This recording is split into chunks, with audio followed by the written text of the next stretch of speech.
Assalamu alaikum wa rahmatullahi wa barakatuh.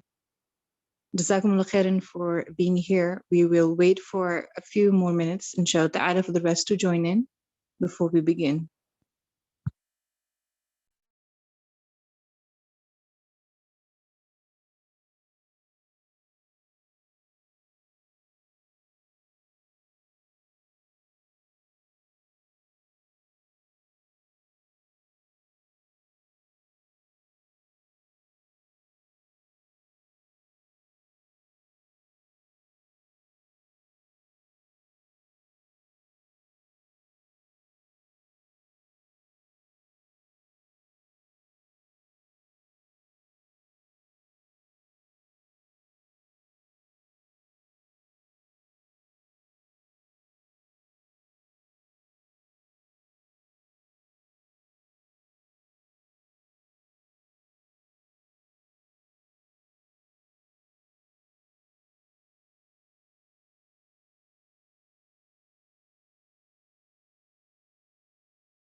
Bismillah walhamdulillah wassalatu wassalamu ala rasulillah amma ba'd. Assalamu alaikum wa rahmatullahi wa barakatuh.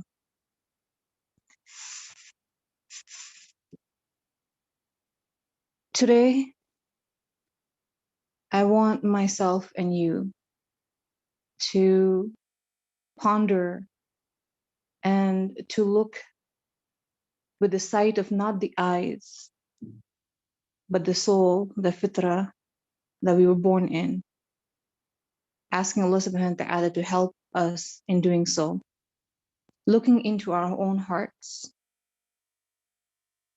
While I describe the reality of the truth of the facts through which we can identify the condition of our hearts. For this week, the only purpose is to pay attention to realizing the importance of purification of the heart. Before we go into how to purify the heart, what to do, what not to do, what to say, what not to say, the importance of the process itself has to be clear. Because if the importance is not instilled within us, we will keep on gaining knowledge through the stuff that we hear, read, watch. but we won't desire it. We won't have the sincere intention to truly work on the purification of our souls. So it gets as closer to its innate nature, the fitra it was born in, as possible. That was corrupted by the environment or by the exposure to things that are displeasing to Allah.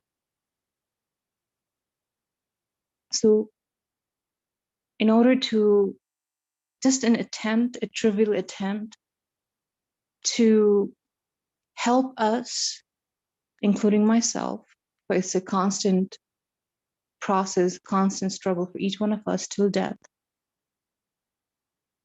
to make us realize or remind ourselves of the importance of purification of the soul. So we desire it to such an extent that it becomes one of the top supplications, daily supplications.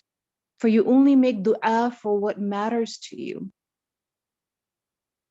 If you're desperate for something, it will show not only in your speech, but also in your deeds. It will show not only in your claims to the creation, but the prayer to the Creator. So to instill that desire, to trigger that desire within us, we have to have these sessions, which may sound a little like a bit stretch, because we constantly, throughout this entire week, have been talking about the importance of the state of the heart, to correct the state of the heart. But today will be yet another session. Until tomorrow, that's all we're doing. And from Monday, inshallah, we'll then go into how to correct it, how to improve it, how to sustain it, as is pleasing to Allah subhanahu wa ta'ala. You see, it's not possible to pour clean, sparkling water into a dirty glass and benefit from that water. For if you pour clean water into a dirty glass, common sense says you're not going to drink it, or it's going to get dirty. Instead of benefiting you, it's going to harm you. But how do you know if the glass is dirty? Well, you say, well, by looking at it. Yes, if the glass is tangible, if the glass is right before you, you can look at it, and with the sight of your eyes, you can see the glass is dirty. So that's why you will first rinse the glass and then pour water in it to drink it. Yeah? Make sense? But what if the glass is not something you can see with the eyes? Of course, I'm giving the glass here as an example, as a similitude for the heart. How do you know, or how do I know that our hearts are dirty? And before we pour anything into it, the dues, we need to know whether it's even clean enough before we put in more knowledge, more deeds, to make sure we benefit from that knowledge, to make sure that we reflect upon and implement that knowledge, to make sure the deeds are sincere, and that we care whether it's according to the sunnah of Rasulullah, as was understood by the first 3 generations, to even care about that and consider that to be part of our creed, aqidah. If you really want to get there, we need to first know whether the glass, the container that we're pouring in from here and there, everywhere, whether it's even clean.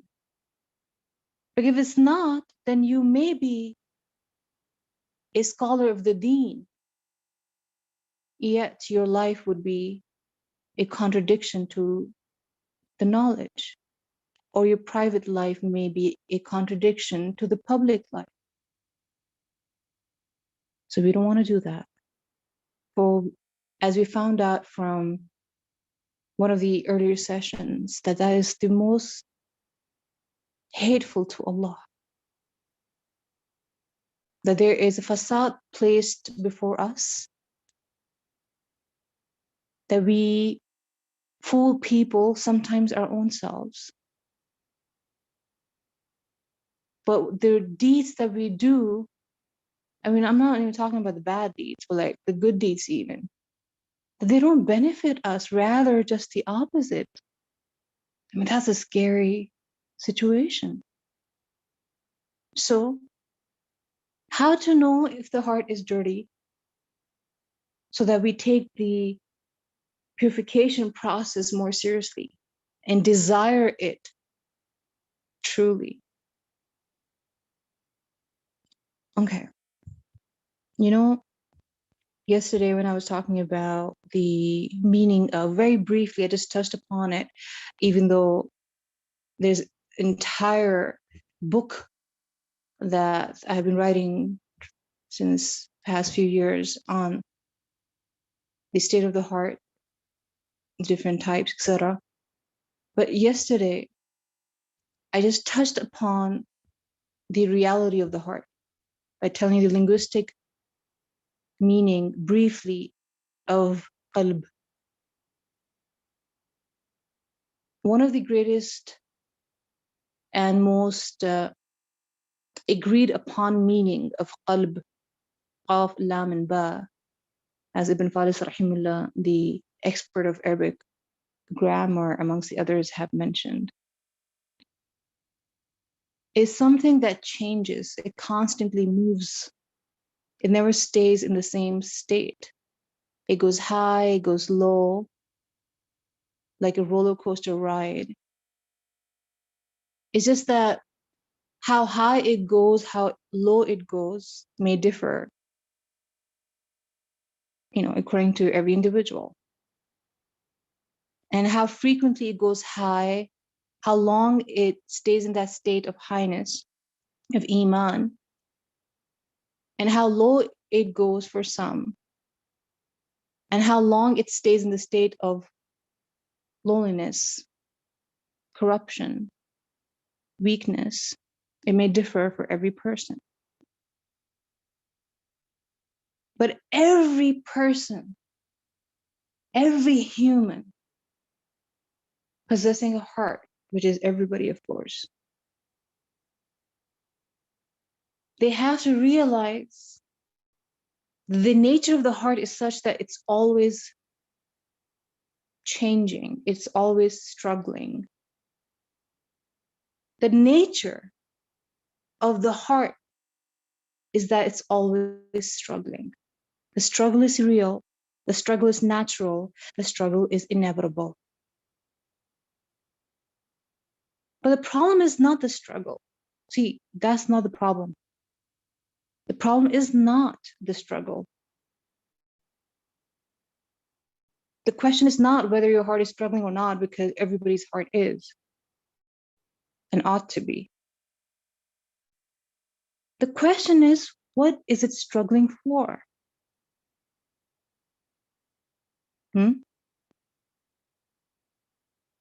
Different things impacts the heart, benefits or harms. But the question is, what is impacting your heart? What is affecting your heart?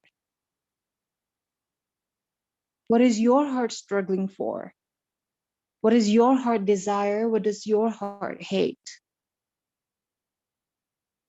And not only what is it struggling for, but for whose sake? What is it struggling in, and who is it struggling for?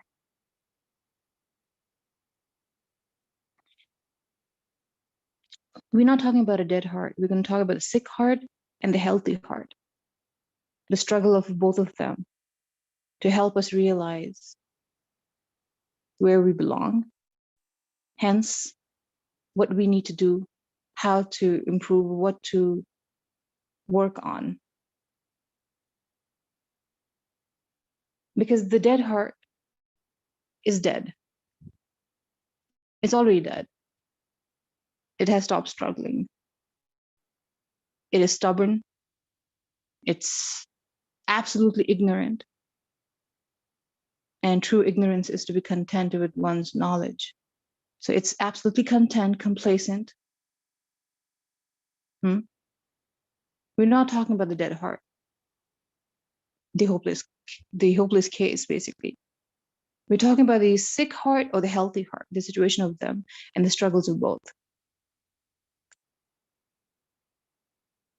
The sick heart is the oblivious heart. It doesn't even realize sometimes. Sometimes it does, but sometimes it doesn't. If it doesn't realize at all that there's something wrong, then it's dead. The sick heart, the diseased heart, is the one that sometimes is absolutely oblivious of its weakness, rather justifies its weakness. It's absolutely, totally oblivious of its corruption, ignorant of the fact that there's anything wrong, doesn't weep over the state of its heart. The possessor of such a heart doesn't shed a tear after recognizing the state of its heart. It doesn't feel the pain when it sins all the time, maybe sometimes, but not all the time. Sometimes when it does something wrong, it may feel bad, but at other times it knows I've done something wrong. It knows I've said something wrong, but it justifies it. Sometimes. Because if it was all the time, it's not diseased, but deceased, right? We've talked about that earlier. On the other hand, the living heart, the sound heart, the healthy heart, each time it transgresses against the laws of Allah, it feels the pain. Not sometimes, each time. Each time something that's not supposed to adversely affect it, when does, it feels regret, remorse, guilty. Each time. If it was only sometimes, it would be a diseased heart, not a healthy, sound heart. The sound heart is absolutely aware. The sound heart is absolutely aware of not only the sins, but the path to the sin. The sound heart can very easily recognize, very easily identify not only the sin, but every route that leads to the sin. Usually, it's able to fight it off, not tread that path. By mistake, if it does, it's the first one to come back, to repent, to return, to amend, making that sin, that bad deed, turning that into a good deed, 10 good deeds. The moment it slips, which is very rare, it's not frequent, it's not grave, and it doesn't stay in that state of sin, unlike the sick heart. A sound heart, even if it does slip once in a blue moon, it knows how to turn dust into gold. It knows my Rabb is Ar-Rahman Ar-Rahim, Al-Ghafur Ar-Rahim. It rushes, it feels a sense of urgency to return to him and cry its eyes out, possessor of this heart.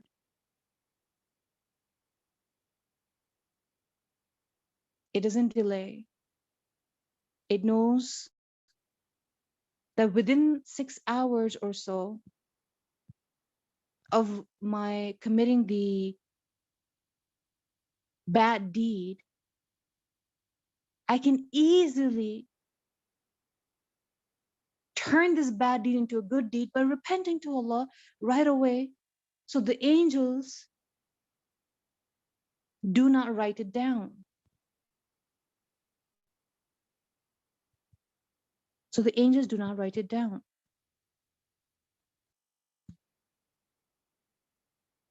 So even if it does once in a blue moon, very rarely does slip.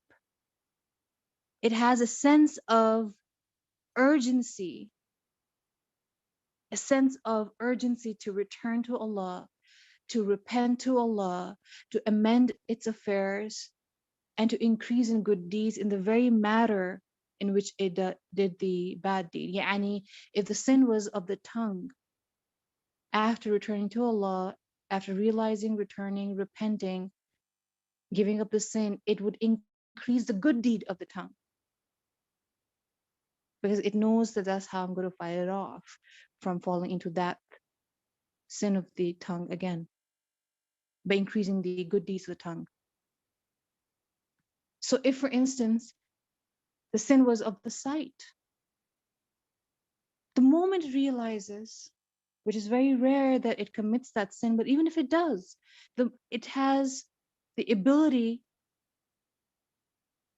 to right away realize, right away turn back to Allah subhanahu wa ta'ala, right away cry before Allah subhanahu wa ta'ala in secrecy, right away give up that sin. Not only that, but the path to that sin. And then if the sin was of the sight, it will increase the good deeds of the sight. If the sin was of the ear, it will increase in good deeds of the ear. It takes the matter seriously. It's the sound heart. It's not oblivious. It's not ignorant. It doesn't justify its sins.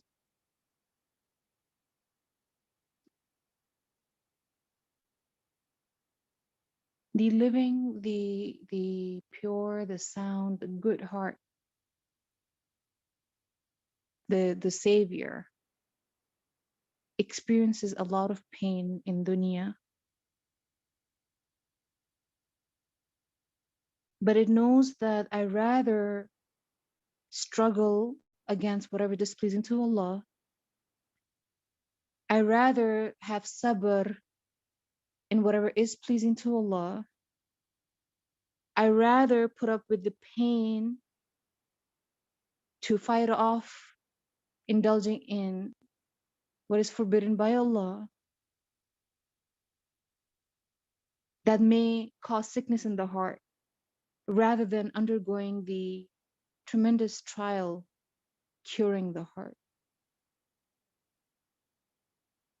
So it's a conscious person, a mindful person, possessing a sound heart.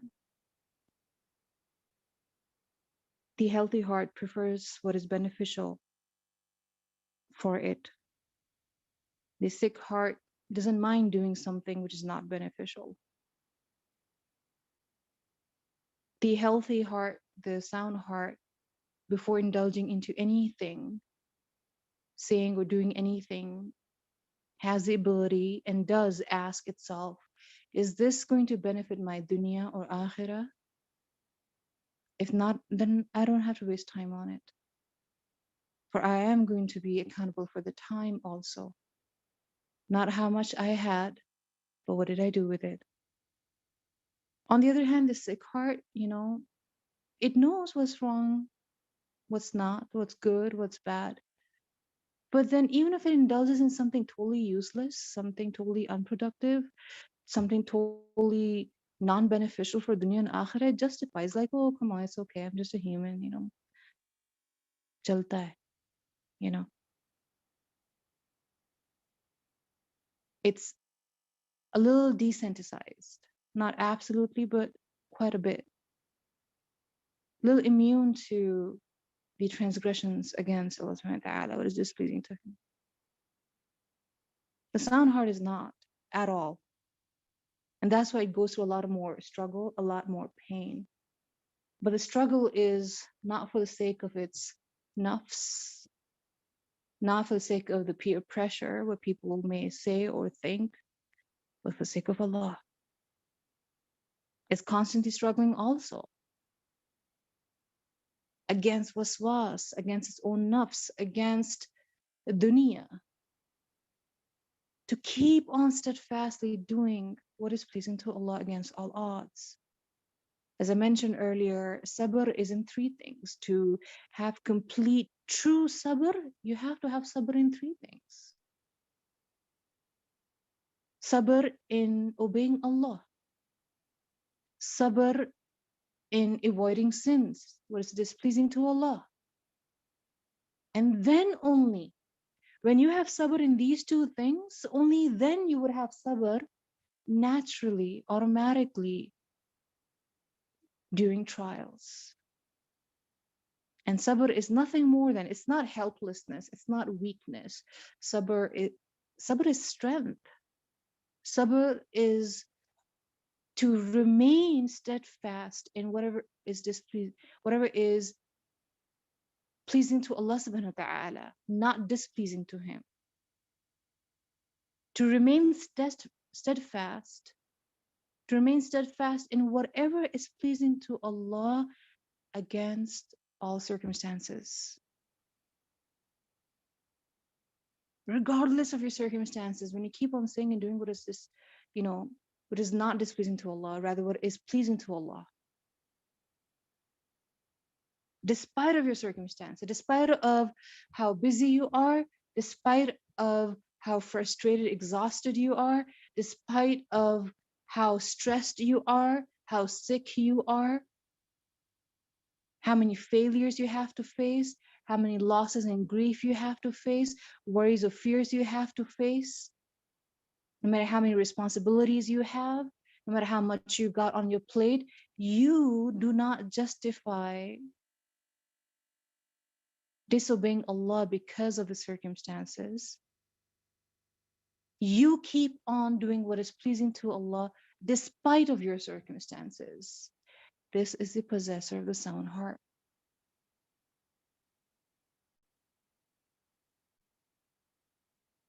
It knows how to opt for, choose what is beneficial for its dunya and akhirah, and drop completely, ignore, avoid, run away from what is not beneficial for its dunya or akhirah.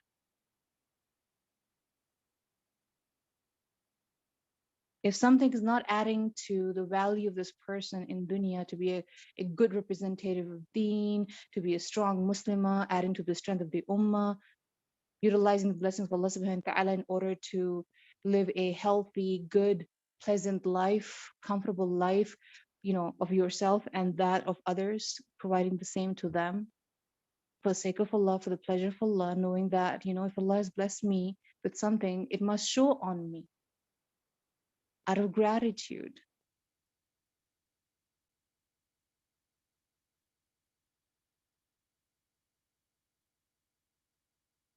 The sick heart is the opposite. It wants more and more and more and more. It's never content, never takes responsibility for what it does, never takes responsibility for the blessing of Allah subhanahu wa ta'ala to utilize that in a way that is pleasing to Allah subhanahu wa ta'ala. It wants to in wishful thinking, because a sick heart, not a dead heart, it's not really doing anything about it. One last thing. Whether you have high iman, low iman, whether you have a sound heart or a sick heart, each heart is offered certain temptations. Each heart is exposed to certain temptations every single day. How does a sick heart perceive and respond to the temptation? And how does a sound heart perceive and respond to the temptation? That is different. But it's not that the sound heart is not exposed, is not offered temptations. It knows how to perceive it, it knows how to respond to it. What are these examples? What kind of temptations? Of the sight, of the hearing, of our lives, of belongings, of people, etc., of wealth and honor, respect, and everything. What kind of temptations? Practical examples. And what is the right perception and response? And what is the wrong perception and response? That's what we're going to speak about tomorrow, inshallah ta'ala, including how to protect one's heart from sickness or further sickness. What are the poisons for the heart? Because we have to ensure first that we, go through the cleansing process. We make sure that the glass that we're pouring in, the heart that we're pouring in, the good things, that it's clean. So what could make it dirty? What could corrupt it? That's what we're going to talk about tomorrow. And how to protect it, that's also something we're going to talk about tomorrow, inshallah ta'ala. I ask Allah subhanahu wa ta'ala to enable us all, help us all, bless us all, and make us all with khair, to make the matter of our heart our greatest concern, to bless us all with a sound heart, and to help us to sustain it by His help, and to meet Him with a sound heart, inshallah ta'ala. سبحانك اللهم وبحمدك أشهد أن لا إله إلا أنت وأستغفرك وأتوب إليك. السلام عليكم ورحمة الله وبركاته.